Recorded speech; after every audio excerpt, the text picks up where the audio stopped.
अस्सलामुअलैकुम, मैं हूं फ़रहान अली और आप देख रहे हैं free five world YouTube channel. Welcome to my video. तो फ्रेंड्स, आज की वीडियो का जो टॉपिक है वो तो आपने थंबनेल पर देख ही लिया है। तो फ्रेंड्स, आज हम इस वीडियो में आपको ये बताएंगे कि हमारे कोपेल कंपनी के एयर कंडीशनर के इंडोर की डिस्प्ले पर बहुत ज़्यादा देखा जाने वाला कॉमन एरर कोड्स E3 जो एरर कोड है, ये हमारे कोपेल कंपनी के एयर कंडीशनर के इंडोर की डिस्प्ले पर किन पार्ट्स के मिस या ख़राब होने की सूरत में शो होता है। तो फ्रेंड्स, आज की ये वीडियो छोटी सी है लेकिन इंतहाई इंटरेस्टिंग होने वाली है। तो फ्रेंड्स, वीडियो को एंड तक वॉच करना और इसे कहीं से भी स्किप मत करना ताकि आपको इसकी सही से और अच्छे से समझ जो है वो आ सके। तो फ्रेंड्स, चलते हैं वीडियो की जानब और हम वीडियो को स्टार्ट कर लेते हैं बिना किसी टाइम वेस्ट किए।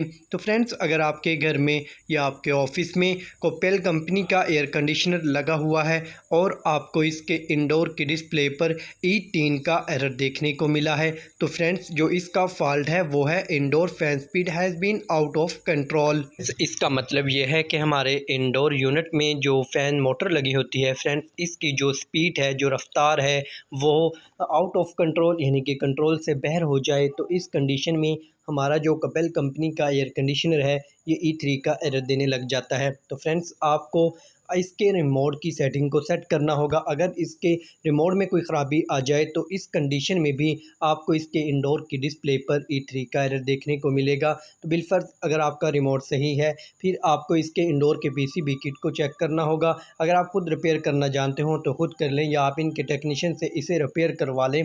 तो इस तरह जब आप इसे रिपेयर करवा लेंगे तो जो इसमें सेटिंग का जो फॉल्ट आ रहा है, जिससे जो हमारा सर्किट जो इंडोर की मोटर को मिल रहा है लेकिन इंडोर की मोटर के मुताबिक वो उसको नहीं चला पा रहा, तो इस कंडीशन में आपको E3 का एरर देखने को मिलेगा। तो फ्रेंड्स, जब आप इसके इंडोर की PCB किट को सेट करवा लेंगे तो फिर वो सही से वर्क करना शुरू कर देगी। तो इस तरह इसका जो रिमोट है वो भी सही से अपना काम जो है वो करना शुरू कर देगा। और जब आप इसके फॉल्ट को ट्रेस करके उसे रिपेयर कर लेंगे तो इस तरह जब आप दोबारा से अपने एयर कंडीशनर को ऑन करेंगे तो फ्रेंड्स, आपको इसके इंडोर के डिस्प्ले से E3 का जो एरर है वो रिमूव होता हुआ नज़र आएगा। वो आपको इसके इंडोर की डिस्प्ले पर नज़र नहीं आएगा। वो इसलिए क्योंकि जो पहले फॉल्ट था वो तो हमने ट्रेस करके उसे रिपेयर कर लिया और अब हमारा जो एयर कंडीशनर है वो वापस अपने सही मूड में आ जाएगा और ये अच्छे से वर्किंग करना, कूलिंग करना शुरू कर देगा। तो फ्रेंड्स, बस यही था मेरा आज की वीडियो का टॉपिक जो मैंने आपके साथ शेयर किया। वीडियो अच्छी लगे लाइक करें, दोस्तों में शेयर करें।